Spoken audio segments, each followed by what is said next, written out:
Hi, I'm Reverend Jay Clark, one of the associate pastors at Pulaski Heights United Methodist Church in Little Rock. Today is Good Friday. It's the day that we remember when Jesus died on the cross. It's a very somber day, probably one of the most somber days in all of Christianity. So we remember this day and we remember how Jesus suffered, and we don't have to look very far to see suffering in our world. All we have to do is turn on the television and we see families all over the world suffering through this COVID-19 virus.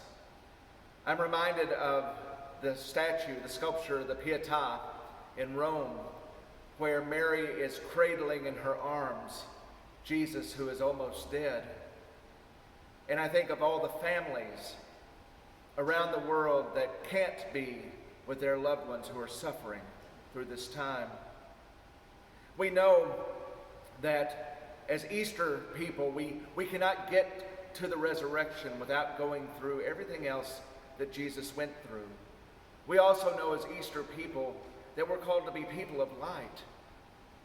But that light is dim today as we remember all that Jesus suffered and went through.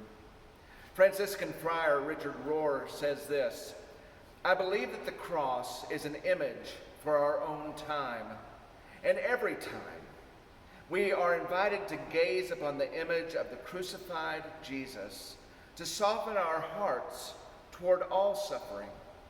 Amidst the devastating spread of COVID-19, the cross beckons us to what we would call grief work, holding the mystery of pain, looking right at it, and learning from it.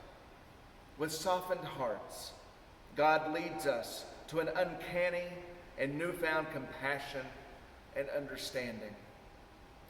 Traditionally, on Good Friday, we have the service of shadows, the Tenebrae service, where we remember the shadows of Jesus' life in that time. The shadow of betrayal. The shadow of inner anguish.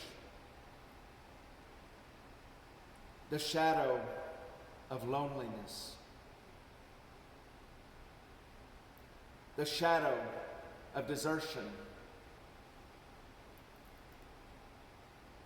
The shadow of accusation. The shadow of mockery.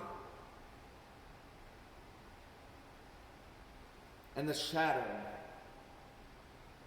of death.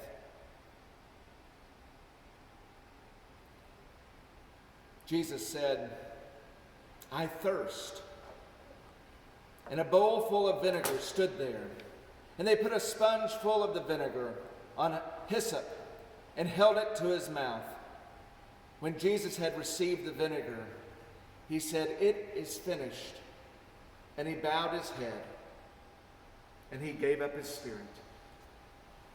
And Jesus died.